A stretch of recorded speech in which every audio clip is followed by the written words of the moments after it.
Hello and welcome to yet another episode of Eerie International, episode 486 this week. My name is David from the United States. I'm Andi from Germany. And I'm Dave from the UK. And we are reunited to talk about, I think, and you guys correct me if I'm wrong here, the oldest thing we've ever talked about on the podcast. Could be wrong, but we were talking about The Black Vampyre, a short story published in 1819, so well over 200 years ago now, if my math is correct. And I hope it is, because that's some pretty basic math. We'll be getting into that a little bit later on in the show and our main topic. If this is your first time listening, though, welcome. We are a horror podcast that talks about horror stuff, whether it is usually movies, but sometimes TV shows, video games, books, comics, short stories, in this case, stage plays, eventually, musicals, any kind of horror-related item. We'll take a look. We've got a ton of episodes you can go back and find and listen to, and we're in the process of moving and archiving things and all kinds of stuff. But yeah, we're a solid 400 some episodes deep, almost 500 now. So check it out. It's all free. Feel free to give us a follow over on social media if you would like, Facebook, Twitter, and Instagram. Instagram's probably the most active at this point, Eerie International, on all of those. And then if you want to send us some longer form thoughts, feel free to do so at eerieinternational@gmail.com. And we will read it on air unless you tell us not to, or unless it's very obvious that we shouldn't be reading it on air. That's not happened, but I always say it just in case. What else do we got here? I think that's pretty much it for housekeeping stuff. We're a lot of episodes in, so we'll keep things moving. I forgot to check in with you guys before we started recording to see if either of you had. I forgot last week too, and Dave reminded me. So I gotta get on top of that. Did either of you guys have anything to talk about from the horror side of things in this past week? I have one item. I know Andi's got something because I saw some stuff on his letterbox. Yeah. Okay. What about you, Dave? I ain't got shit. Okay, no worries. I only have one thing and it's brief. I did get into a bunch of stuff this week, but as I was making my list, I was like, no, not horror, not horror, not horror. It was pretty consistently not horror minus one thing. So I can kick us off then, since I only have the one thing I wanted to very briefly mention. I went and saw Exit 8 on Friday night. I was very excited to see this. Nice. Andi mentioned it. You guys saw it at Fantasy Film Fest, I think? That is correct. Yeah, last year. Ever since, I mean, it was on my radar at that point, but then especially after Andi and his wife Miyaka saw it, I was even more excited. I played the game, I don't remember when, last year before, and it is at the time, I think it was on PC. I think it's everywhere now. It blew up. I think especially once people started streaming it and everything, and also those like anomaly style games, I think maybe are still popular. I don't know. I know they had their what's the word I'm looking for? Their time in the sun. What's the phrase? It doesn't matter. Anyway, I played the game. It was I really enjoyed it. And then when I saw the trailer, and then especially after hearing Andi talk about it on the podcast, I was even more interested. So just in case anyone doesn't remember, very, very fast recap. It's a time loop situation, both the game and the film, where in the game, you as a nameless protagonist are walking through the subway station. You're trying to leave, and you hit the stretch of hallway in the subway, and it tells you the exit 8 is up around the corner, and then you start looping the same hallway. And there's a sign on the wall that describes like, hey, if you notice an anomaly, something looks off in this hallway, then turn back. If everything looks cool, keep going through it. If you walk through the hallway and there's an anomaly, then you start the loop over at 0. If you walk through the hallway and there's no anomaly and everything looks good, when you loop again, suddenly you're at exit 1. So the goal in the game is to get up to exit 8 to escape. The game is very bare bones. It looks amazing. It has this like very photorealistic sort of visual identity that they, I assume, spent a lot of time really fine tuning. I remember being pretty shocked by the level of detail and how great it looked. And then it has this like really fun sort of rhythm to it. The most frustrating thing that would happen for my playthrough, at least, and it was interesting watching the movie and seeing that this happens in the movie too, is getting up to like level 5 and then being like, this hallway looks perfect, and not realizing that like the fucking doorknobs are in the middle of the door instead of the left side of the door or some shit, and then you have to start over at 0. So that was my main takeaway playing the game. It was interesting watching the movie it must have been a takeaway for other people too, because it happens in the movie. So the movie itself, I really enjoyed. I was pretty shocked. This is one of the cooler adaptations I've probably ever seen. I think it's a unique situation in that the original source material, being the game, is very, very bare bones. There's no, from what I remember anyway, there's no names, there's no plot, there's literally nothing else other than you in this loop. There's a guy that walks down the hallway in every loop who's like a businessman looking dude with like slick back hair and and a ponytail and a briefcase. I could go back and compare and see if I'm wrong. My memory is that they somehow found a man who looked exactly like this guy from the game, because the actor in the movie looks exactly the same. Honestly, everything looked exactly the same. It was pretty crazy how like 1-to-1 it was to the game. But other than that, there's no other characters. There are weird, creepy things that happen, and that's it. So the movie, and I'm sure Andi mentioned this too, like gives it a framework, gives it a narrative. We get more details about the main character who's stuck in the loop. But then, and I won't spoil this because it's one of my favorite things that the movie does, it goes a little bit further than that. And that was where I was really like, oh shit, they really committed to this in a way that like they wanted to do something cool with it. It would have been very easy to just adapt the game, and have, spooky shit happen and the different loops or whatever, and it not really be much more than that. And there are stretches of the movie where it is that, and it still kind of works because you're just sort of pulled into what the protagonist is doing, which is looking for differences and looking for odd things in the background and things that look off. And sometimes you might notice it before he does, or he'll notice it before you do, or the camera hasn't turned yet for you to notice, like, crazy shit's going on, or, whatever. But there's a level to the narrative that not only is like way beyond the game, like does not exist in the game, and I thought worked really well. Like I was pretty shocked at how like nice and clean and well done, and it's not the most like original idea in the world. I mean, I can mention this, it's a minor spoiler. Like at the beginning of the loop, the main character gets a call from his ex-girlfriend finding out that she's pregnant and he's going to be a dad. So that basically sets the emotional sort of like journey for him right at the beginning of he's trying to get out of this loop so that he can go to the hospital where she's at. But they expand on it beyond that, and in ways that, I don't know, it is a rare adaptation. It's rare for multiple reasons. I think an adaptation, even like of a short story, that's probably where we see it happen the most often, is a short story that was like real good, real punchy, gets in, gets out, really knocks you over the head, takes you 10-15 minutes to read it, and then it's a 90-minute movie, and there's a subplot about the fucking mother-in-law, and like all this shit that like I just made something up that like is not in the short story, but they needed to pad out the runtime. This movie has something kind of like that, but at the same time, like it's stronger than what the game does. Anyway, I could go on and on. I won't. I'll stop now. I've already talked about it too much, but I really enjoyed it. It's absolutely horror. It is PG-13 here in the States. I ended up taking Daniel to see it. A little bit of a risky move because I had absolutely no idea what was going to go down in the movie. And even in PG-13 movies, sometimes it can be intense for a 9-year-old. But it was fine. He was good. There's a few different jump scares that freaked him out, but he liked the movie too.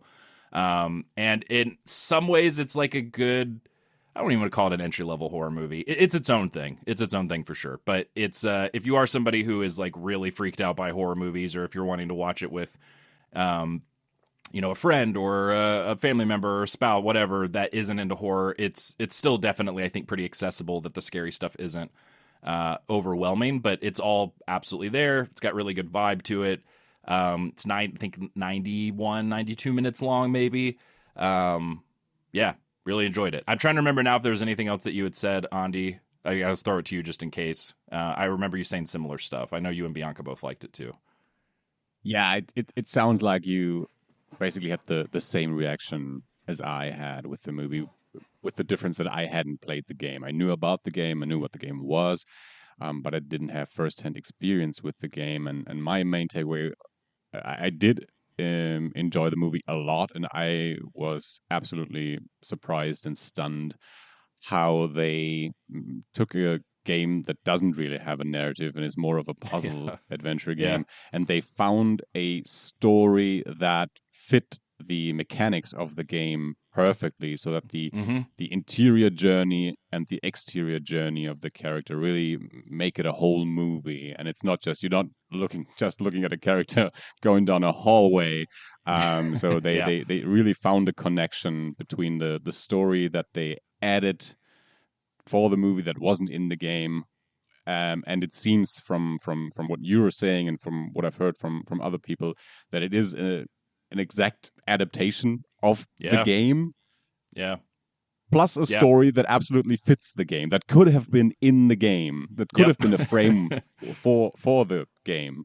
Yeah, I'm very happy to hear that you enjoyed it as well. But I think this is I mean, game adaptations are its own thing. It's their own discussion and have been for decades. And this is just such an interesting case of a modern game adaptation, and especially in the past, that was often the problem with game adaptations, that games didn't have a story, but they had to make up a story for a movie, and then games became more cinematic. They suddenly did have a story, and now they're adapting those, and those are praised as the good adaptations because there is a story to adapt. And here we have a game that doesn't have a story to adapt. and they did make it work, and it is a good adaptation of the game and as a movie. Yeah, it's genuinely shocking. How you just broke it all down is exactly right. Like it's all of these things that we've seen not work. It's like 6 of those scenarios in one movie, and they somehow still pulled it off. And one thing I really liked too, at the very beginning, the movie opens with a POV, like first person shot of the character on the train. He's on his phone. He's looking around the train.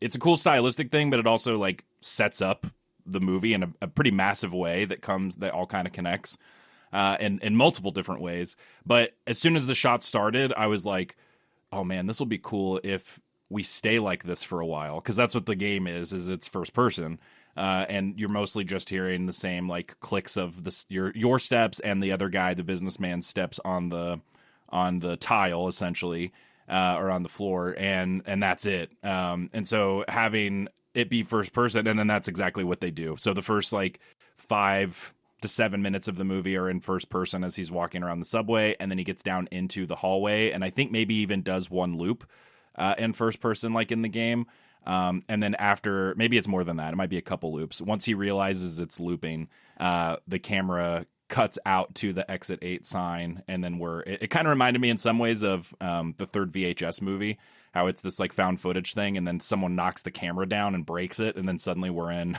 like a normal traditional movie, cameras and stuff. That's kind of what they do here, which I thought was a nice touch. It definitely like gives you the vibe of everything, and kind of gives you the experience of playing the game, because it's so close and it's shot from the same perspective and everything else. Like, it is not that different than than playing the game, to be honest. And then after that we get the traditional stuff. But yeah, it was great. I hope that more people go see it. It got picked up in the US by Neon, and got some distribution there. So they've continued to carve out like a cool sort of horror thing, especially with their marketing. And it's interesting watching it at the theater on Friday night. There weren't a ton of people in the theater. I didn't expect that there would be. I mean, it's in Japanese and subtitles and all that. And especially around here in the US, it's not, usually I'm alone in those screenings. But there were a handful of people, and there were like 3 or 4 middle school kids, I want to say age, maybe slightly older. And at first, my 37-year-old been to the movies too many times growing up that now gets pissed off self was like, fucking great. There's kids in here, like, I don't want to have to be mean to some kids. Like, I just want to watch this movie. But I quickly realized, like, no, they were there because they knew the game. So not only were they excited about the movie, but like they were reacting to things in the movie that were from the game, similar stuff that I was recognizing. And then ahead of time, in the trailer section, it was mostly like standard stuff that's coming out, but there was a trailer for the new Backrooms movie by A24, which is its whole other interesting thing. Kane Parsons is directing that. He started making YouTube videos of the Backrooms when he was 16, and A24 let him make this movie when he was like 18, which is really crazy. But all of the kids in the row in front of us, there's 3 or 4 girls, they freaked out. They were like, shit, the Backrooms. Like, they all knew it, this A24 movie. And even Daniel, my son, who's 9, as he's watching the trailer, he leaned over to me. He was like, is this the Backrooms?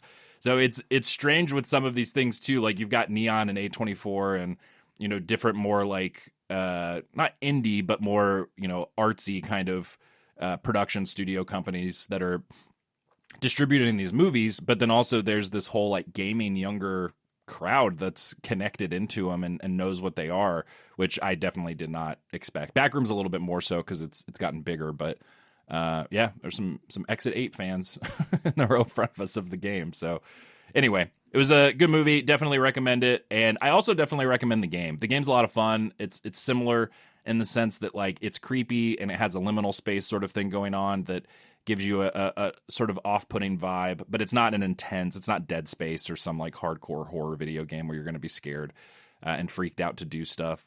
And I think by this point it's on like everything. I think it's on Switch even. So it's pretty much out there. I would not be surprised if it's on fucking iOS and phones and stuff too.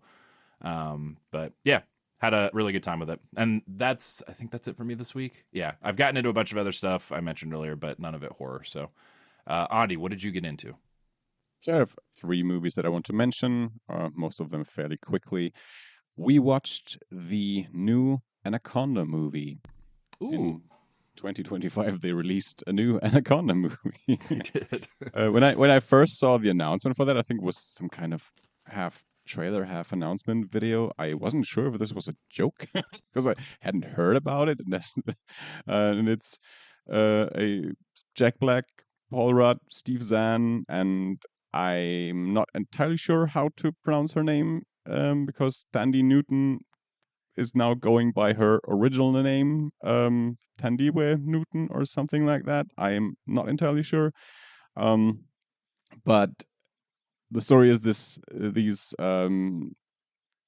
people in their, well, in the best age of their life, in their, IMDb says in their midlife crisis, they decide to go and remake a movie that they liked in their childhood. So they go and try to remake Anaconda in the jungle, and shit goes wrong because there's a huge anaconda, and then there's like drug smugglers and people with guns, and they have their own issues from when they were younger. Paul Rudd went to Hollywood to become a director, and Jack Black wanted to go as well and become a director, but then he didn't, and Paul Rudd isn't as successful as he wanted to be as an actor, and he's mad at Jack Black, and Jack Black is at home unhappy with his life, and they reconnect in the jungle trying to survive while they try to remake Anaconda of all movies. So it kind of feels like someone had seen that documentary about those kids that remade the Raiders of the Lost Ark. Yeah. And for whatever reason, probably because they had the rights, picked Anaconda for the movie for them to remake. So anyway, this movie hit Netflix a short while ago in Germany, and we watched it, and it's decent. It's one of those Sunday afternoon, let's have a movie on that I don't have necessarily to pay too much attention to things. It's kind of in the genre of these new Jumanji movies, but not on the same entertainment level. I found those to be very entertaining. And of course, they all have Jack Black in them. And the Anaconda movie is, if you can see it on a streaming service that you've already subscribed to, and you have a lazy Sunday afternoon, or maybe a hungover Sunday afternoon, or whatever, it's a decent movie because you like the people in the movie. I mean, it's a group of funny actors that you enjoy in other things. But those other things might be better than this Anaconda movie, to be honest. But still, it's decent if you don't really have to go out of your way to see it. And we rewatched Predators, the 2010 movie. The Adrian Brody is suddenly an action hero movie. And Crazy. This movie has an insane cast. Every time this Yeah. movie comes up, that's all I think about. It has a lot of like character actors we know, but then a lot of people that weren't yet super famous. Yeah, I mean, you knew Lawrence Fishburne, of course, back then, and you knew Adrian Brody, but then there's Walton Goggins, Mahershala Ali, and other people I'm forgetting. And yeah, it is a crazy cast, and it's kind of a crazy movie. I think I'd only seen it the one time at the cinema. I think this was my first rewatch, so after 15 years, Oh wow. I saw it a second time, and it's an entertaining B movie. It's probably one of the lesser liked Predator movies. But I think what I like about it is the ending, because it doesn't really have that much of a happy ending. I mean, there's people that survive this Yeah. movie, but the situation that they are in is an ongoing situation or a repeating situation. There's always new monsters and new predators being dropped on this planet, and now they are there. They survived the first round, but the next round is already starting at the end of the movie. Yeah, I mean, it's entertaining enough, but definitely a B movie, and yeah, from today's perspective, crazy to see all those actors in there that at the time you probably didn't know many of them yet. I'm a fan of this movie as well. I think it has a great opening. I like how it opens with them free falling, like, or Adrian Brody at least. And like you said, that's really what I get out of it. Is it's on kind of every level of B movie. Like it leans into that side of it and isn't. I love the new Predator movies. I've talked about them a ton. I love Dan Trachtenberg's approach to the lore and everything else. This was a movie that just didn't really care about that in a lot of ways. It was just like, hey, you guys are predators from your planet. Here's a predator planet, and you guys are going to fight these predators now. That's the end. Like that's basically it. And also there's a part where a barefoot Yakuza member fights another predator with swords in a field, like an old samurai movie. So 10 out of 10. It reminds me, so I'm not gonna say the name because my question is about the pronunciation of that guy's name. From the guy from that 70s show who turns out to be the serial killer. How do you pronounce his first name? His real name, Yeah. not the character name, Topher. Okay. Yeah, because that's what I said, and Bianca was confused because she thought it would be Toffer because it was from Christopher, just without the Chris. But You're both right. It is from Christopher, but I've only ever heard people say Topher Grace. Yeah. Okay. So Okay. yeah, That's what I wanted to know. it's kind of like Salem's Lot. Salem's Lot drives me crazy when I finally realized it's from Jerusalem's Lot, and it really should be called Salem's Lot. I think sometimes when you cut a word up into pieces, you can change the pronunciation of their separate pieces based on, you know, the phonics change. Yeah. Yeah. I don't think, because Solemn's Lot sounds weird, right?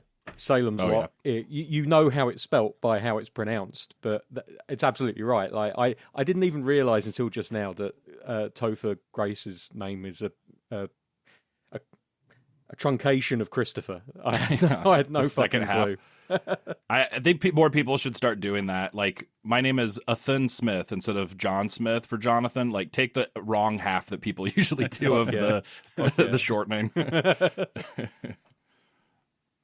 And then we went and watched a new movie, Ready or Not, Here I Come, the sequel to 2019's Ready or Not. Nice. Oh yeah. They made it the right way with the sequel name, not as the Now You See Me movies did. Took them 3 movies to get that right. And I'm so much looking forward to Ready or Not, Here I Come, You Can't Hide, the third movie in the trilogy. So yeah, Ready or Not. I really enjoyed this movie. I had high hopes that I would like this one better than the first one because I did like the first movie, but if you remember, I also wasn't like a huge fan. There's a few things about the first movie that I Um, would enjoy more if they were a little bit more to my taste, which is a crazy sentence, I know. I would like it more if it was more to my taste. I would like it more if I liked it more. No, if you remember, I thought that Samara Weaving's character, for my own liking, was a little bit too passive in the first movie, and I had hopes that in the second movie she would be more active because she had already gone through this, and it has great cast again. The addition of Catherine Newton as Samara Weaving's sister, and then Elijah Wood and Sarah Michelle Gellar is in the movie. So I thought, okay, this is the first movie, but more, which I thought for this concept could be very cool. It's kind of the John Wick approach, where we expand the lore, we get explanations for things from the first movie. In this case, I'm pretty sure they didn't have the lore when they made the first movie, which they might have had for John Wick. I'm not entirely sure, but still, it works. It starts the moment that the first movie ends. So the first shot of the second movie is the last shot of the first movie, and it's just the next day, and it's more or less the same story, but with more people, with different people, and this time it's the two sisters that are on the run. And again, very entertaining. Still not like the greatest movie that I've seen, but very entertaining. And I just Samara Weaving and Catherine Newton on their own are just great actors, but together they have such great chemistry, and they're both so great at comedic moments, especially together. I've seen them in interviews together on the press tour for this movie, and that was really fun seeing them, but in their characters as well. So whenever they're on screen together, it's a pure joy. Elijah Wood is always a joy, and yeah, I mean, you're aware of the concept. It's still more or less the same concept, but as I said, they expand the lore. There's more to it than we learned in the first movie. There's more families. There's more rules. There's more at stake, and the ending is pretty great. And yeah, if you haven't seen it yet, I think I don't know when it came out in the States. For us, it came out like 2 or 3 days ago, and yeah, really enjoyable. Definitely a recommendation. Sweet. I am excited to see it. It has already left theaters here in the United States around me, so I think I missed. It seems like it only played for a few weeks, but it's on the list. That's it for me. Alrighty, cool. Okay, I'm interested to talk about what we're talking about this week. Okay, so I will just read the first little intro to how Wikipedia describes this short story, and then I'll throw it over to you, Andi, because this is one that you recommended this week. So the Black Vampyre, this is a vampire with a Y, Vampyre. The Black Vampyre, A Legend of St. Domingo, is an American short story published in 1819 by Uriah Derick D'Arcy, which, from what I've read, and man, I did try to read and research stuff this week, but I feel like I barely scratched the surface, because we are now interacting with culture and references and stories from over 200 years ago. So there's a lot of deep end kind of stuff, but widely, I think, agreed upon to be a pseudonym. And there's been different debate on the author and who that actually was. But continuing on here from Wikipedia, it is credited as, quote, the first black vampire story, the first comedic vampire story, the first story to include a mulatto vampire, which I looked that up, by the way, and apparently is more in the United States, a word that is a little bit maybe not quite as used and uncomfortable now, but also outside of that, I think is not the case. Just in case we have any American listeners who are like, holy shit, you can't say that. I looked it up. The first vampire story by an American author. and perhaps the first anti-slavery short story, end quote. The Black Vampyre tells the story of a black slave who is resurrected as a vampire after being killed by his captor. The slave seeks revenge on his captor and achieves it by stealing the captor's son and marrying the captor's wife. D'Arcy sets the story against the conditions that led to the Haitian Revolution. So we also have a real-life historical revolution as the backdrop, one that I'm going to guess you guys didn't know a ton about, like me. Other than just, kind of broad stroke stuff. So yeah, that is the starting point of where we're at. Andi, catch us up on how this one came about to be our topic this week. I'm assuming it landed on your radar at some point and you wrote it down. This is an Andi from the Andi Chronicles, I should start calling it. Yeah, this is exactly how it happened, and this is more or less the information that I still have. I don't even know how I came across this story, because it has been. Maybe I should start writing down notes when I find something of how did I find it and why did I put it on the list. This story had been in my open tabs on my phone for a long time, maybe a couple of years, like 1 or 2 years probably. But I, as I said, can't remember how I found it. Did I hear it on a podcast or did I read about it somewhere? In what context, I do not remember. So this story was on the list for a while, probably because what I knew about it, this a vampire short story that we can all have access to, that is a bit of a unique thing of being the first black vampire and all these other things that you mentioned. And I thought, this is something worth looking into. We haven't done a literary episode in quite a while, and this could be done within a week. And now, after I saw Sinners a couple of weeks ago, vampires were on my mind, black vampires were on my mind. I thought, maybe this is the correct moment to suggest this short story to you. And that was my guess. My guess was that you had in your post Sinners podcasting and article reading, you came across it. But it seemed like, it had been on your list for longer. Yeah, that is true. As I said, as I don't really exactly remember when I found it, maybe it had something to do with when they had announced Sinners or so, that I found it connected to that, but I do not remember at all. But it's been on my list for definitely longer than Sinners. And the story itself and talking about it, I'm also very curious where we go with this. But I know that our own Dave Roberts was a very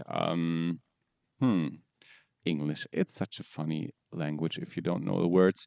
But he had read the story fairly early on this week, so I'll throw it to you, Dave, and let you start with your reaction to the story, and if you or how deep did your research go into the story and the context and everything, and what can you tell us about your reaction? So the reason I read it early was because I'm really struggling with reading at the moment, even stuff that I'm enjoying thoroughly. I'm really struggling to manage more than maybe half a dozen to a dozen pages in a sitting. So we gave you something easy to do this week. Yeah, you did. You did. Now, this is one of the hardest things I've read in a long time. It absolutely Next stop, is. Poems. Yeah. So here's the thing. I read about a quarter of it, and then I gave up. And then I went onto YouTube and I found an audiobook version of it, and I listened to that. And I went back and I tried to reread all of the pieces that I wasn't entirely sure about. And I was still fucking lost. And then I listened to a podcast episode that Andi linked in our chat from a channel which I think was originally called Creative Poe or something like that. I'm trying to find the link now so I can give accreditation. I wondered about this too, because I also listened to this podcast and I noticed that the art it has a different name. It's like Creative. Yeah, it's creative. Celebrate Creativity, and I think it used to be called Celebrate Poe. And so obviously the scope of the podcast has expanded since then, and they've decided to rebrand it as Celebrate Creativity so that they can cover more things than just Edgar Allan Poe, because this is very famously not an Edgar Allan Poe story. But I thought that episode, the second episode that Andi specifically said was more useful to listen to, helped an awful lot, actually. Me too. The guy starts off by giving a brief rundown of what the story actually entails, because I don't know how, but between reading it and listening to it and then reading it again, I missed the part where she married the prince completely. I don't know how. I have no fucking clue how. It seriously is in like a sentence or two. Because I listened to that podcast first before I really started trying to read through, and I would have also 100% missed it, because that was the only reason I even realized it happened, was because it's like, and then I think she gets married 2 more times. So and she gets married 4 times in total. During this story, in either throwaway lines or not. Like she marries the slaver that starts the story off, Mr. I'm sorry, a lot of this didn't stick with me because it was a struggle. Mr. Person. So she's originally Mrs. Person. Then she marries another 2 people with French names, Dubois and Marquand. Yeah. And then she marries the prince. And then I'm assuming that she remarries Person at the end. So actually she gets married 5 times during this fucking story. That's after some of her dead ex-husbands, 3 of them duel, in fact. Yes, 2 dead men got up to fight in the middle of the night, etc., etc. You want to talk about poetry? I remember all of that fucking poem. I just misquoted it because reasons. So yeah, my main struggle wasn't with this story as written per se. It's the writing style from this era and around this era. I remember when I was at school and we had to read Great Expectations, and I loved the movie. The John Sim movie is fucking great, and it does a brilliant job of really hitting all of the main parts. But the book put me to sleep. I could not manage it. And it was partly because it was a very slow build, but also I think the language just isn't language that we use commonly today. And so you can't key into it in the same way that you would do a more contemporary novel, right? And the other wrinkle on top of that is that there are writing styles that were popular in these eras that they're doing. So it's like, it's not even that it's a wrinkle on top of that, to where it's like, yeah, people spoke differently, but also I think they spoke differently than what this is, because there's different things in here that I think are stylistically done for the reading appetites or, interests of people at the time. Yeah, so my basic understanding of Haitian history, which is mainly gleaned from a football YouTuber called Zealand, of all fucking things, because he was like a history major, so he was talking about Haiti possibly making the World Cup this year or last during some playoff games. And he went into the history of Haiti and how poorly they'd been treated by the French, not only at the time of the revolution, but subsequently with the way that they've been financially held back by, amazingly, reparation payments that they've been making to the French because the French lost their slaves. I'm not making that shit up. Apparently that is the case. So, yeah, I've completely lost my train of thought. Give me 2 seconds to remember where I am. Well, you're talking here. about before that was the language yes. of the time. Yeah, that's right. So the Haitian Revolution, if I remember correctly, was around 1790. And this novel was written 1819. So we're talking about the best part of probably 30 years difference in setting, I'm assuming. That this is set after the revolution, because there are still slaves and stuff. So that might account for like the difference between the language of the book and the language that may have been used at the time as well. But yeah, it's just it was a real struggle for me, and I got a lot of value from subsequently listening to the Celebrating Creativity podcast, which for those that go and seek this out, It's a very dry podcast. It's a one-man podcast. It feels as though it's obviously made by someone who is a real expert academic in the fields that he's covering, and he doesn't know how to edit podcasts. So, and some would argue I don't either. Well, what makes me laugh about it is that like it's pretty endearing. I loved him. I loved him. Yes. Yeah, me too. Like it seriously feels like someone else's grandpa telling you about the story. Yes. Like someone, like a grandpa that you don't, it's not your grandpa, but you can tell he probably is a grandpa. It's the old dude in the pub who's lived who's lived a very interesting life, and you'll just sit there with a pint and maybe buy him a pint if he'll tell you more about it. He also, I'd love the way he says horror. He says horror. Like, yeah, I don't know if it's like a Maine accent or what exactly he must it is. be like New England or something like that. So I got a lot of value out of that. So I would recommend that if anyone wants to read this or has read this and had similar issues, or even if they didn't, maybe if they absolutely fucking loved it and they jam with the language, I would still listen to that podcast because he goes into some detail which was kind of covered actually by the intro and the outro to this novel itself. This is one of the few novels that I've read where the author does both an introduction and then an outro to it. And maybe part of the problem was that in the intro it felt like D'Arcy, for want of a better name, because this is the pseudonym that was used, is so dismissive about their own book and about the fact that they wrote this fairly quickly and it's probably shit, but give it a read anyway, you might enjoy it. That's another aspect putting too. Your best foot forward, is it?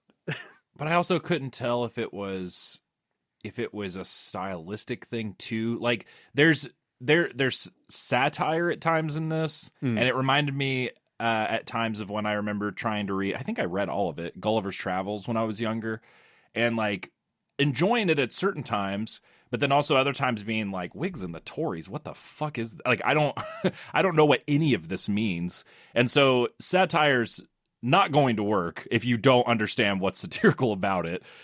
So like, I think that was also an aspect for me at times. And this was also one of them, to jump in here, exactly what you're talking about, the intro, the outro, those sort of like things around it. And depending on which version you read, like Andi sent us a PDF, which it looks like is the most widely known and distributed version of it with those specific intro and outro authors, because then there's an introduction about the historical context. So like the print copy that I bought has more before and after that, but it also it mentions those academics or whoever it is that put together that PDF. So there's like all these different layers to it, but then you start to get to layers which are from D'Arcy, like you said, where it's like, oh, I think now we're kind of supposed to be in the book. Like we're not in the book. It's not like a metafictional thing, but it wasn't like an academic take. It was like you said, it was almost supposed to be like, I wondered about that a lot. Like, is it supposed to be lurid and it's making fun of that idea that it's a horror thing? But yeah, and there's fucking poems. Like there's all kinds of stuff before and after the story. I think part of it is maybe almost trying to do damage control for the benefit of those people who are reading it thinking, why do I want to read about a black vampire? Given that this is 1819. So it could be that. But like, apart from my struggles with the book because of the era it comes from and the language that it uses, I do have to say I found this a really interesting read and a very interesting story to get into. And I think this is the first that I've heard of the fact that there was black vampire fiction being written, not just in the early 20th century, but in the early 19th century. It's mad, and also a little bit disappointing that this got buried as much as it clearly did, because everybody's heard of the Dracula book, or Mary Shelley's Frankenstein, or they've heard of all of these stories, but you don't hear about this story about a black vampire, which is groundbreaking on so many different levels. And I can't take credit for having known this term already, but It's the first story to include not only a black vampire but a mulatto vampire. A mulatto is somebody that is of African and I believe I think European ancestry. Yes, I had to just hover over the thing to look it up because I was going to say French and I would have been right, but it's broader than that. So yeah, basically Euro African or Afro European vampires. Yeah, it's just it's really groundbreaking in a lot of ways, and a very I don't know if brave is the right word to put out there, but certainly like a thirst in the genre, which always takes some guts to put out there, and probably that's why this is written under a pseudonym, because whoever did write it probably was worried again about the very unfair backlash that may have occurred as a result of writing a story about a black vampire as opposed to the traditional, Romany vampire, which when you really think about it, if you go back to the start of the vampire mythos in popular culture, the Dracula, the Vlad the Impaler, like Vlad the Impaler is Romanian, who in all likelihood that means he wasn't a white dude. But for some reason, like people don't mind that because they're almost like, well, Jesus wasn't a white dude, but we just treat him like one because fuck it, it suits our fucking white outlook on shit. So apparently that's what we'll do with all of these characters. So absolutely love the fact that this was written, and very disappointed that I've not heard of it until now, really. But it goes hand in hand with a lot of what we've talked about over the years. We did a whole season of black horror because, we collectively, some more than others, because I'm blissfully unaware about things for the best part of anything. So it was more you guys that kind of brought it to the fore. But we did that whole season of black horror based on the fact that there was the documentary that came out, and we realised that we probably hadn't touched on that aspect of horror as much as we should have. And this is something that I think that the community is going to be constantly chasing its tail for quite some time, to give the right level of accreditation to black voices or at least black characters, because, again, we don't know exactly who it is that wrote this in the horror genre. So I've been very long-winded, and I've kept on going, and I'm very, very aware of this, so I'm going to stop now. But I basically too long didn't read. I really struggled to read it, but I think I enjoyed it. It's just one of those ones where it's like the language was a real barrier for me, and that probably says more about me than it does about the book. So there we go. Who wants to go next? I can jump in next. Joy, or go ahead. Or sorry, I just started talking. I think the joy comes less from reading the story, but from learning about the story, knowing that it exists, knowing what it's about, reading up on it, researching it, and it's the academic work that is important with this story. From listening to you guys, it seems like we all had our struggles with reading the story. I did a similar thing to what Dave did, but I found a podcast where someone was reading the story before I read the story, and I knew, one, it's not my language, it's not German, it's English. Yeah, I can only imagine the struggle that you had. So I knew this would be complicated, and this, I don't know if we mentioned that yet. The story seems to have been a response to the story The Vampire, which was originally credited to Lord Byron, and then later on it turned out it was written by John Polidori and associates of Byron's, which is credited as being the first modern Western vampire.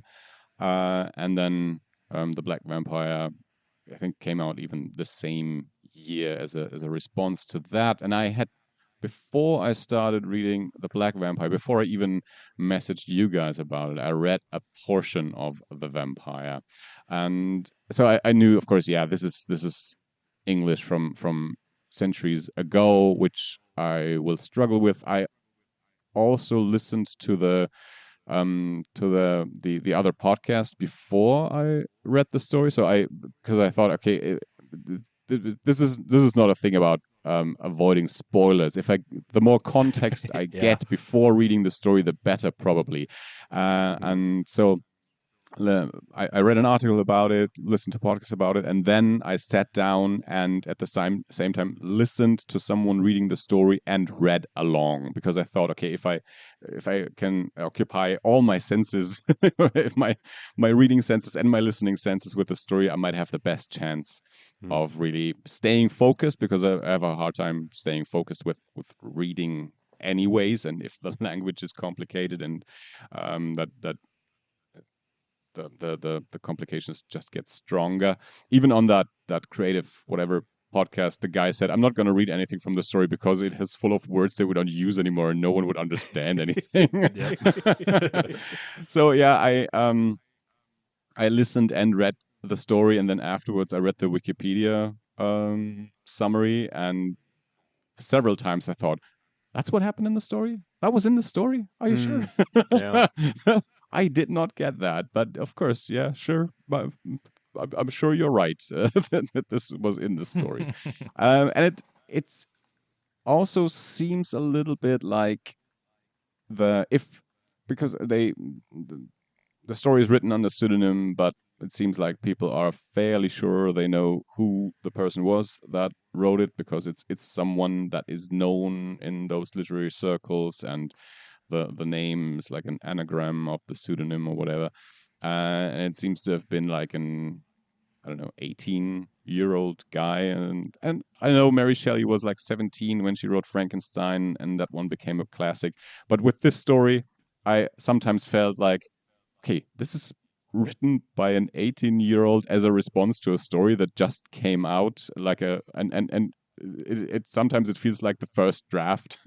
We're introducing names to characters where we've already spent time with the character, and suddenly there is a name for them, and the structure seems weird at times, and then of course then all the historical context and literary context, and you just have no idea about that. People who read such things at the time probably were aware of. They knew all the allusions and references and the historical context, because it was something that was in the news, or that was talked about, that was discussed, which we have a hard time with today. Which is the same thing for any art from centuries ago. We can go to a museum and look at an old Rembrandt painting and enjoy it, but we have no idea what was going on. And then some historian comes and says, "Yeah, well, this character is representing this thing, and this object is alluding to this historical fact from the time, and this, and you say, okay, it's a nice painting." Oftentimes there's more to that, and the same with this story. So yeah, I struggled understanding the story, but then, as I said, I think the most important thing is learning about such stories that aren't often talked about, but that represent a first in the genre, or several firsts, and trying to learn about them. I'm not gonna say that I will spend much more time researching the story and the historical context. I will not probably read a book about the Haitian Revolution, but if I find a documentary someday on TV, I might watch it. But still, just this 1 week, learning some about the story, and reading it at least once, I think has merit, just in of itself, and us talking about it, and trying to carry this story to more people that then can know about this, that it exists. I think that's a positive outcome. I don't know, David. No, I absolutely agree. I I think that was it having merit was incredibly well said, because that's how I felt this week too. Like it's weird. It's definitely a good example, I think, of how differently your brain works with stuff like this between the days of being in school. Obviously this isn't going to apply to everyone, but I know it does for me, where like I remember having to learn about stuff in school and you have no context for the other stuff. Even if you have a good teacher and everything else, like, you're learning about, French politics and however many hundreds of years ago, it's so hard to care when you don't have any kind of connective tissue around it. At least it was always that way for me. And I loved history, and there would be pockets of history, or maybe when things had more connections where it would kind of like light up my brain, and I would be like, oh, I'm into this now, and this all makes sense to me, and this is really interesting. But as an adult, like, because I can remember, especially too, I was most of my childhood upbringing up through high school, I was homeschooled, and my mom had this like classical homeschooling model that she followed. So it wasn't like a lot of other homeschooling stories that you hear about. Like, we studied Latin and Greek, and we did a bunch of other shit that wasn't typically in homeschooling curriculum.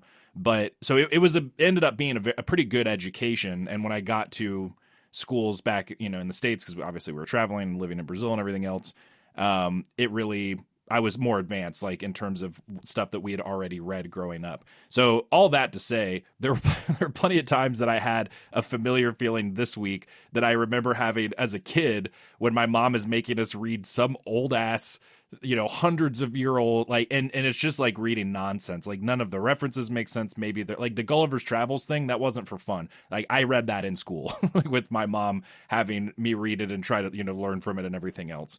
So as a kid, with lacking any of that kind of context, and I think lacking also just the desire and the drive for wanting to read something that is not just candy, like you're learning from it in a way. It sounds very boring and dry even describing it, but that was definitely my experience this week, how you guys have both described it in all of those ways. So ultimately at the beginning, definitely a thing where I was like, oh shit, it's going to be one of those weeks on the podcast where it's like, I gotta not shit like I'm upset about investing time and researching into it, anything or everything, but it's like, this isn't something I can read the morning of the recording and then expect to be prepared at all. Like, I'm going to listen to this episode Andi sent. I'm going to look at the very least, start looking it up online and get context and everything else.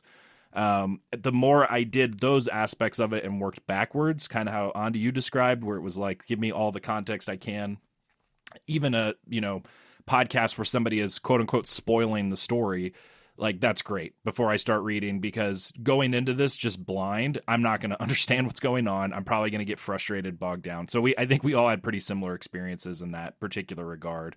But once I flipped that and it became more of a, let me learn about this stuff as best I can and get some of the context and everything else, then I had a pretty good time. I say pretty good time. I had a good experience with it this week for sure, where I went from being like, I'm not keeping this paperback that I got, to, oh no, I'm definitely keeping this book. Both because I think of the, like, we talk about this on the show a lot too, like movies that maybe we've finally have seen. Changeling was a recent one where it was like, it wasn't my favorite movie in the world, but I'm glad I watched it. I get it now. I understand its place in horror, like film canon, Canadian film canon. Like, there's gaps in that that I had there before that I no longer have. And this is kind of in a similar place where it's like, it's not one that a ton of people are talking about. I hadn't heard about it until Andi brought it to us, but there's a lot, like, now when it is referenced in other things, which I'm sure it has been, and I just didn't know, I'll make that connection and recognize it and everything else. And it did lead me on into a few different places of interest in terms of, I was reading more about the Haitian Revolution, because again, I only knew broad stroke stuff, and even that's probably being generous. So I went off on a few different, Wikipedia rabbit holes this week, reading about different things. And I will also say, as much as the prose itself is tough to read, there is a similar, I remember post-college, I would have been in my 20s, it would have been after college, but probably, I don't know, 25, 26, with the first time I tried to read Lovecraft. It would have been probably right before we started the podcast, maybe even right after we started it. And I had a friend at work who was a huge Lovecraft fan, and so I was asking him different questions, and I think I finally just was like, okay, I've never read any of his stuff. I've always been intimidated and worried that it's going to be too old for me to get into. What story should I read? And he recommended The Outsider, I think is the name of the story. It's a really good short story. And I read that one, liked it, and then when I got to the next one, which I think was the Dunwich Horror, was the next thing I read. That was where it became a little bit more difficult, but it also kind of clicked. So it did hit a point, and that was my experience with the Black Vampyre too. Not that it clicked to where I was understanding everything, but maybe stylistically where it clicked to where I was like, oh, I'm enjoying this. I'm enjoying this, like, I don't know if it's the cadence of the language, or maybe just it being so old and it had that itself giving it an atmosphere that it probably didn't have at the time. But to our ears, our brains now, it does. Kind of became its own fun sort of thing. I don't know. I'm not totally explaining this super well, because it's not like I was understanding everything, but there was something about kind of being entrenched in that style that eventually there is like sort of a rhythm you pick up on, or like a vibe, I guess is a more hip way of saying it, to where it doesn't become a slog. It's still not easy to read, and I still will find myself having to kind of go back and reread something or whatever else, but it does get to a place where it's not just like you're trudging through, forcing yourself to read each next word. Like it does kind of find a thing. But then that's when my mind goes down all those other rabbit holes, with it being over 200 years old, to where I wonder how this hit back then, and like how differently of an experience I'm having now reading it in Indiana in 2026, when this would have been released in New York in 1819 or whatever it was. So anyway, going off on a bunch of tangents even now, but yeah, I had a good experience with it, but in a very specific educational way, but not as a negative, as definitely a positive, where as soon as you said that, Andi, about it having merit, I was like, that's how I felt this week. Like I was really happy and glad that we did this and I was able to dig into this, but it was not, it's that fucking movie we did about the girl with the cheese. It's not like one of those weeks where you just, you know what I'm talking about? Yeah. Was it Pippi Longstocking? The girl with all the cheese. Yes, it's a zombie movie. Not Pippi Longstocking. Heidi? Mad Heidi, yeah. It's not a Mad Heidi week where it's just like, look, you have to bring nothing to the table other than your eyeballs and ears. Like, there's definitely a lot more thinking going on this week, and trying to put things in historical context and everything else. Because the story itself is bonkers. Like, we don't have to go through it and break it all down, but it feels like a fever dream when you hear New England Garrison Keillor guy reading it to you on that podcast. Like, it just feels like he is making shit up as he's going along. But that's what the story is. Like, it is deaths and then more deaths and then 3 marriages and then undead duels and then people getting turned into vampires through blood and then a vampire ball in a cave. Like, it's all over the place. So yeah, anyway, I'll shut up now. I do Cave reminded me of the Matrix so much. Yeah, the Zion dance orgy. Yeah. I do need to jump in with a quick correction, which I'm always happy to do when I learned that, once again, I've gone off half-cocked on stuff that I remember from like a few weeks ago. So Haiti, is no longer paying off the debt, although they did have to pay off a debt. So I just very quickly looked it up to check that I wasn't going off half-cocked, and I was in fact going off fully uncocked. So apparently Charles X of France basically forced a levy on Haiti back in 1825. They were required to pay 150 million gold francs in reparations to ex-slaveholders. This was finally paid off in 1947, I believe. 1945, 1947. It's one of the two. It took a long fucking time, basically. They had to take loans out from French banks in order to do it. And the long and the short of it is that as a result of that, it's estimated, according to several articles, including there's a UN news. I didn't even know the UN had a news service, but it does. And stuff that I found on Wikipedia as well. And the New York Times, where this is taken from, it's estimated that as a result of those reparations, between 21 and $115 billion of growth has been removed from Haiti over 2 centuries. Wow. Which I don't think it's any surprise that Haiti is in the position it is currently as a result of that. Apparently, back when they were taking their independence from the French, they were exporting up to 60% of the world's coffee. Can you imagine if they were still putting that?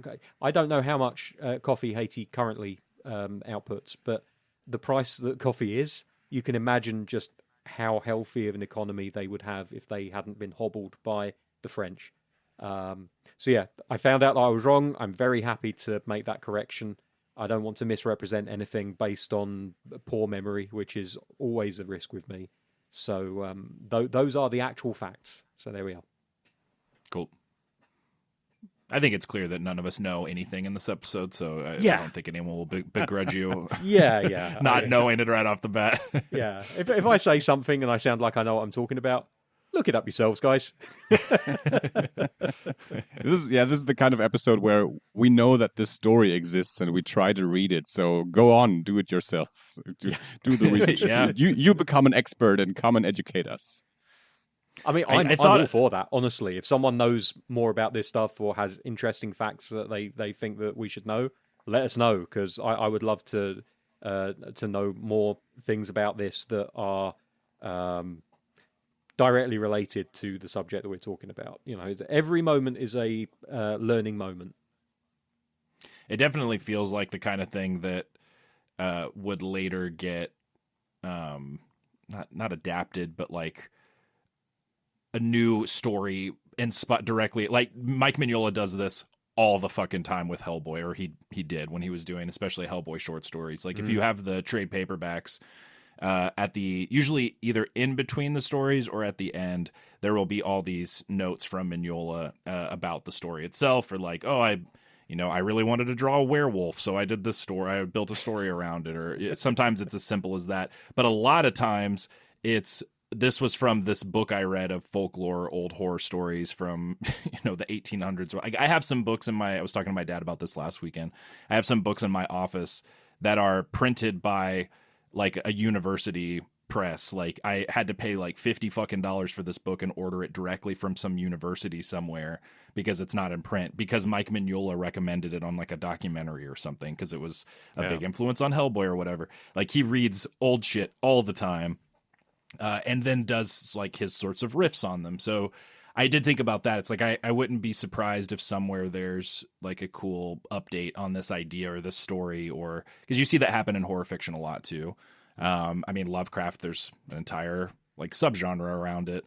But then you see it happen a lot too with guys like, I don't know, I'm thinking like Joe Lansdale, or dudes that really know the old stuff as well.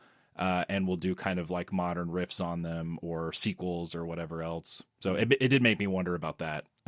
Is this either the characters or this idea or whatever else, or maybe it also just bled into, I don't know. I just feel like there's so many more connections I probably haven't made yet.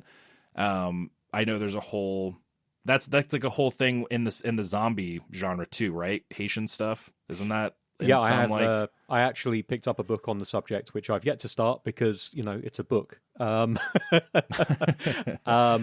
yeah, it's like literally the history of zombies in Haiti. I keep calling it Haiti for some reason. Because of Haitian. I know, right? Yeah. Like it's come on, pick one. But yeah, it goes into the history of zombies and its roots in Haiti and places like that.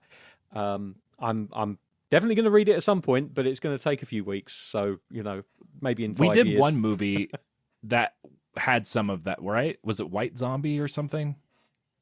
Either White Zombie or I Walked with a Zombie. I did not look it up, but I thought about that as well. I don't remember exactly which one it was that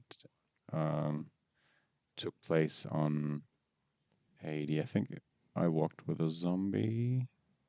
And even this I'm bringing up basically to say it's another thing that's one of those things that I'm aware of as part of its history, and I'm aware of examples. I think Wes Craven did a zombie movie that's set, I think, also in Haiti. It might be a different, like, similar area. But anyway, to bring up, like, I know yet another thing that there's, because that's kind of, in a lot of ways, more what some of the stuff in the story is. And yeah, I wanted to not Pacific Northwest, New England guy mentions that too, because they have it opens with him killing this kid, and then the kid coming back to life, and him killing him again, coming back to life, like it's a zombie. Like he's not a vampire, or at least not by any sort of traditional rules that we're aware of. Well, because that's something that I wanted to mention, and it is brought up on that podcast, but it's something that I find very interesting, is that this book is the first bit of vampire lore that really tries to do something different with,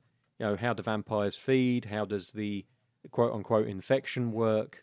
And it brings up the fact that vampires can feed on dead things as well as living things, that they can reanimate corpses. There's also the fact that it's the first example that I can think of somebody mentioning that there is a cure for vampirism. It does a lot of new things very, very early on that would probably take God knows how many decades before somebody else went along and did the same thing. It really tries to be original, but I think that the fact that it is set in Haiti or in San Domingo, I think it's leaning into that kind of local zombie lore and the whole kind of witch doctor-y kind of zombie stuff that's going that is often attributed to that area as well. Something that I thought was really gnarly was the way that it described how they just found the son and he was just skin, just an empty bag. Like he was a bag of blood. He's been emptied. It's like skin, really evocative language. Hair and nails or something. Yeah, that was it. Yeah, like that was like gnarly language. I really dug that. But then there was no answer as to when Zembo is revealed to be that son. It's like, okay, so did they get, like, was he cuckooed? Was he substituted for See, another? I wondered if that turn of phrase that you mentioned was that he was gone and all that was left was some hair and nails. Oh, I took it as him literally being like an empty bag of flesh. Like because I thought the same thing. It was like, Yeah. I had listened to the podcast, so I knew he wasn't dead. So when it said he was like, I thought the same thing. Yet another example. And then, in the next sentence, there might be a joke. So it's like the way it's written is so, because later on it's hard to be able to nail stuff down sometimes. Yeah, I think later on when she marries the prince and then he takes her to the graveyard at midnight and it says that, and she may have had multiple sons that died because, it's the 1800s. People don't necessarily live very long, even if they're fairly well off. But it basically said, like, they dug up her son and put some blood from his heart in a cup and had her drink it. And I was like, okay, so either this is a completely separate son or there was enough left of the original son that was just skin, hair and teeth.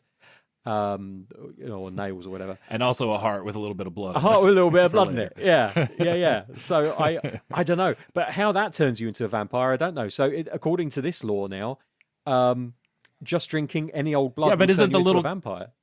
But isn't the little kid, the page, isn't that her son that was missing? Yeah, but that wasn't the heart that they were drinking blood from. I don't think it was.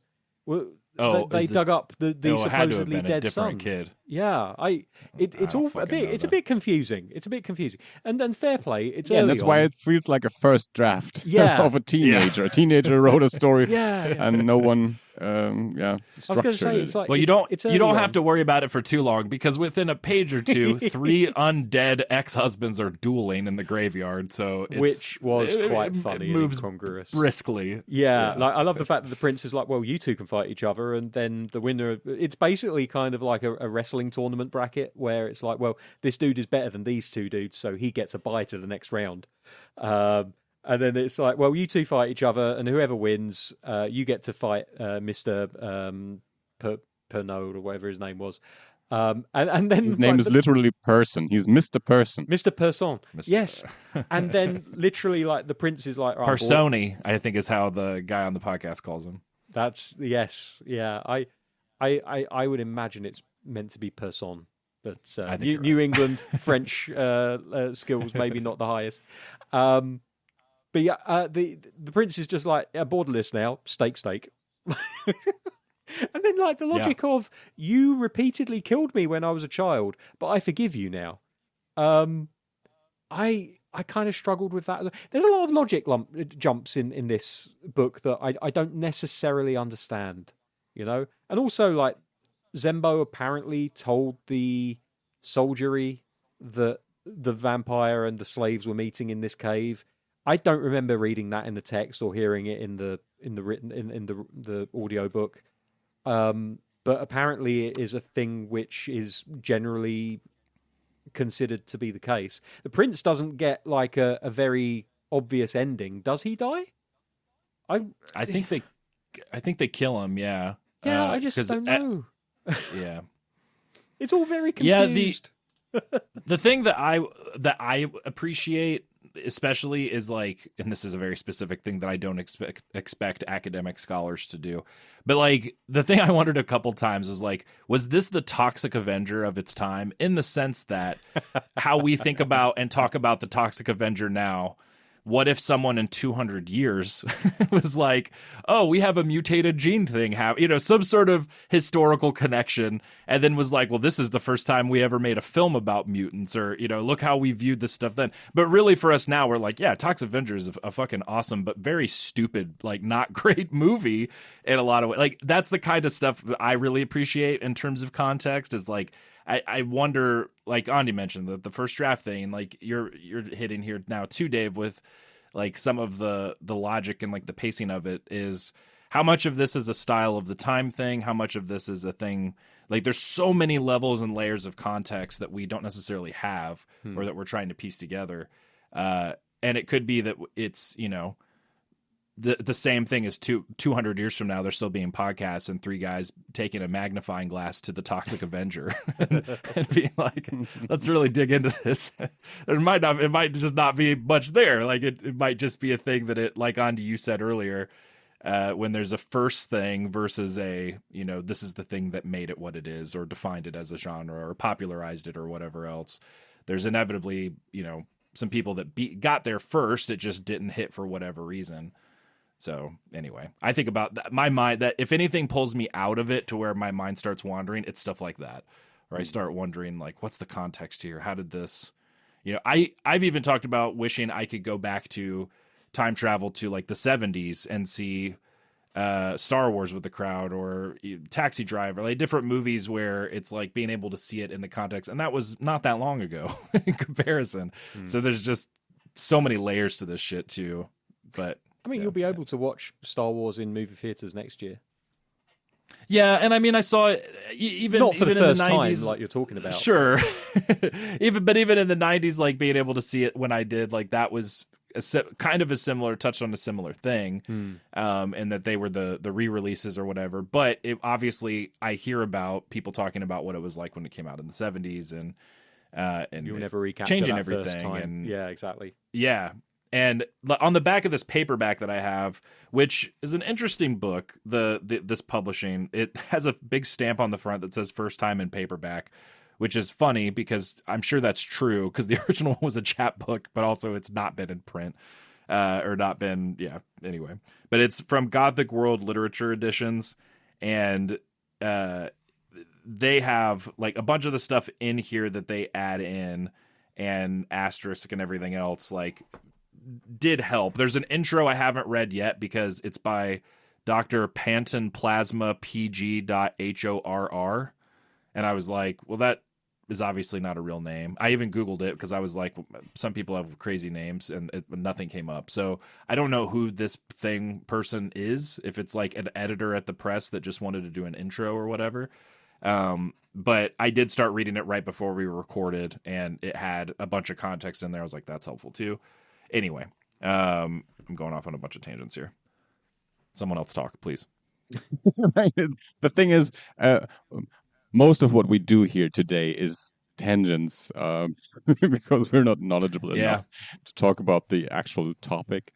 So I think we've probably exhausted our knowledge today. I'll just very quickly just jump on another thing that our friend from Celebrating Creativity mentioned, which is also talked about at the end of the book, in the author's kind of like outro or author's notes or whatever you want to call them.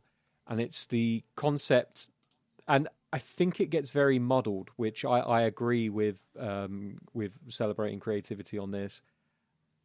The idea is that they're using slavery and slavers as a way of comparing to vampirism. That the idea is that, like, you know, slavers through their forced use of slave labor are essentially like the vampires of mankind, which I don't disagree with at all. I'm really stumbling over my words here and saying things I don't mean to say. I completely agree. I think that a lot of what he talks about in the podcast about how you look at a lot of stuff today, like people in the financial markets and things like that, you know, could they not also be referred to as vampires? The problem that I have is that at the end of the book, the only people to escape are the slaver and his wife and their son, and they live a very happy life with the slaver having become 16 years younger than his wife. And apparently he's into MILFs because it says that he was very agreeable with the fact that she was now 16 years older than him. I'm not going to judge. I think there's a lot to be said for, you know, the older lady. But modern literary standards would have you be like, well, the slaver is an evil man and he needs to be held accountable for what he's done. And there doesn't seem to be any kind of real retribution outside of... I mean, yeah, he was thrown on a pyre and killed, so he kind of paid his penance. But then by resurrecting him and giving him everything back, aren't you actually kind of cutting the legs out from the revenge that you had against the man? It just, again, first draft territory. It feels like they weren't necessarily thinking everything through all the way when they were writing this story and figuring out the plot beats and who was going to come out of it alive. And because ultimately, if this story is about like a human vampire being a slaver and an actual vampire being the prince, and the actual vampire being a victim of the slaver and then forgiving him, it doesn't make fucking sense. I think also the metaphor gets a bit muddled, right? It does, yes. When like all the vampires get slaughtered by the army, so you could say it's just not a happy ending. It's the slaves trying to free themselves, and they get in this instance get killed by the army. Yeah. But then, as you described, the slave owner is also supposed to be a vampire, and the vampire is a vampire. So we have vampires on both sides. I mean, there's good vampires on both sides, as someone famously said. Mm-hmm. And yeah, it gets muddled and confusing, and you don't quite know what to do with the vampire metaphor here. No. It's still, you know, where it's supposed to be funny. I think it succeeds again through the filter of the language that's being used. Sounds more and more like an 1819 trauma movie to me. Yeah. There's parts of it where you're just like, oh, that is in poor taste. I don't really know what to do with this. Yeah, they're not dropping F-bombs or anything like that, are they? Yeah. It's. I just guess, like, you know, I'm a lot more used to comedy in my books taking the form of, like, you know, Hitchhiker's Guide to the Galaxy or Terry Pratchett's Discworld, you know, like something that's maybe slightly more obvious and on the nose. But again, I am contemporary to the language that's being used in those books, so it hits easier for me. I think what you were saying earlier, David, about as you're reading it, you're kind of getting into the rhythm of it and the flow of it. I think that's definitely something that I need to see if that happens if I go back and really kind of read it beginning to end. Whether that ever happens, I can say it probably won't, because there's other books that I want to read, and I have one out from the library at the moment that I need to give my attention to. But yeah, I think maybe there's a lot that's standing in its way, and I think that the fact that I enjoyed it as much as I did probably says a lot about how fun the book is, rather than how well thought out or well written, or any of the other things might be. I think at the end of the day, it's a fun. I don't know if calling it lightweight is an insult or not, but it kind of feels lightweight, which is a weird thing to say about a book that I couldn't get all the way through reading because it felt like heavy going. But the actual kind of, you know what I mean, though, like the tone of what's There's happening. almost a fairy tale, like, yeah, some of the old fairy tales sometimes when stuff would happen, and then it's like, and then this thing showed up and, chewed them into 12 pieces, and they all came back to, and you're just like, what the fuck? Like, that's so much that's happening so quickly. It has that kind of vibe sometimes, where it's just like, oh, okay, I guess they did all duel and in the graveyard, and then they found a vampire cave. Like, sure. I would. I know exactly what you mean. I would be interested to see what someone would do with this if they were to try and adapt it into either a more contemporary written story or a audio drama, or maybe even like I don't think there's enough here for a TV show, even a miniseries, but maybe like a short film, or maybe even like a more traditional feature film. I don't know if Hollywood has got the appetite for the risk that adapting an 1819 book like this would present. I think it's probably too much risk for a lot of studios to get behind it. But I am interested in what kind of adaptation treatment this would get from a modern screenwriter, or any other form of adaptation that it might undergo. That's why, to me, it seems prime for something like a short story or a novel, in the sense of a point of inspiration. You see that happen constantly with stuff where it's like, oh, this is a book about what's the other girl's name? Lucy from Dracula, like told from her POV. But it is the story of Dracula, yes, but it's a completely new novel from her perspective, and this is her story, like her side of it or whatever. Or like doing Victor LaValle's done that with Lovecraft at least once. There was is it called the Ballad of Black Tom? I might be mixing up names, but he did a novella. Is that right? Okay. I thought you had read it recently. Yeah, that's okay. Which is like a riff reaction to, I don't remember now, Tarot Red Hook. I can't remember. Is that it? Okay. And that one, I'm saying, paraphrasing this from memory, but it had racial stuff that was obviously either problematic or just straight up racist. Victor LaValle's a black writer. He also grew up loving Lovecraft and having this sort of like not problematic relationship, but just this like complex one where it's like, well, this dude has influenced me and I like him, but also, he was racist. And so that was like his take on that story. Like, I would be curious. That's what I almost would be surprised if there aren't already short stories or maybe even novellas, novels, whatever out there that are inspired by or riffing on this. I don't know how Mignola would have handled it specifically, but I wouldn't be surprised if like that vampire dude showed up in a Hellboy comic. Like, that would be the kind of thing he would do to pull him and use him in a story like that. I mean, the problem I've got in my head, because I'm already thinking about the possibilities for if you were to do, like you were saying, like a Lucy's version of Dracula, but for this, like, it would, I think you could get more mileage if you were to tell the story from like Zembo's point of view, or that's maybe, exactly who I was going to say. But having said that, this is the first Black Vampire story. Do you then want to tell it from a white character's point of view? I think that's true, and it also risk.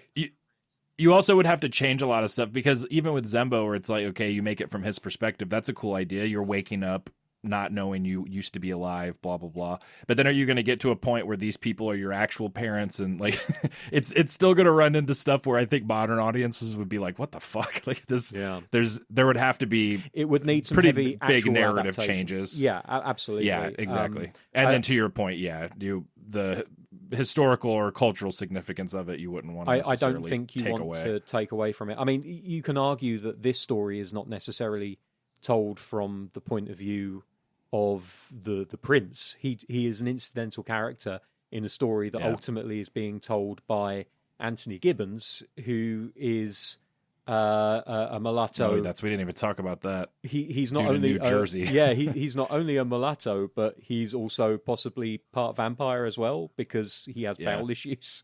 Which next time I have IBS, I'm just going to be like, shit, I might be turning into a vampire finally. My vampirism is acting it's up. finally kicking off. Time to drink some blood. So I suppose, strictly speaking, this is kind of told from the perspective of at least a mixed race character rather than a black character. But I think that if you were going to adapt this, you have to find a way of telling it from the prince's point of view, whether that is, and I think maybe this is a more interesting way of treating it. Don't have him die. Actually, have him be forgiving of the character of Mr. Person, and but then don't have him be killed at the end. Like, have him kind of like looking on from afar, because as well as the fact that ultimately you want to tell it from the black character's point of view, you don't want to then kill that character and then you've got to find a way of shifting that storytelling perspective onto another character to make sense of following up on what happens to these other ones at the end. And also, like, what has that character actually done wrong in the grand scheme of things? Like, he was going to be thrown on a pyre, so he threw his attacker on a pyre instead. That's fine. I don't think there's anything wrong with that. I think that's self-defense. He tricks them into thinking that their son has been killed and then takes the son away, treats him well, educates him, brings him up pretty well from what we see of Zembo in the story. And then ultimately comes back, brings a bunch of dead people back to life, only to kill them again. Collateral damage. But then ultimately, like, the story is one of forgiveness, right? Like, whether that forgiveness is earned or not is a completely different story. But it's ultimately about the prince saying, I forgive you for what you did, and I'm giving you the chance to live your life over again. And I think that says a lot more about the prince's character than it does about any of the other characters. So I don't know, maybe I'm thinking through this now. Maybe this story isn't as badly thought out as I thought. I think there's definitely some execution issues where it comes to the killing of all of the slaves who, in reality, emancipated themselves. It feels almost like a slaver is writing some fan fiction of like what they would have preferred to have happened at the time. I wanted to keep my slaves, damn it. Please, no, don't clip that, people. I'm begging you, don't clip that. No one take that out of context. No, please don't. I'm very much against slavery in all its forms. But I don't know, yeah, this happens so fucking much that we talk about something and I'm like, I've got my ideas on it, and then by the end of it, if you guys haven't convinced me that there's more to it, I've somehow talked myself into it.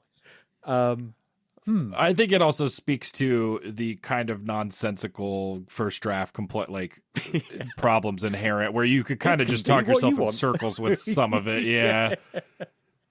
But yeah, I mean, it definitely, yeah, for sure. And I was going to say, I definitely would recommend and encourage people to at least look it up. And I mean, it's public domain at this point. Like, you can find it. And it's on Archive as well as the yourself. link that Andi sent us. Yeah, so you can get the PDF from archive.org.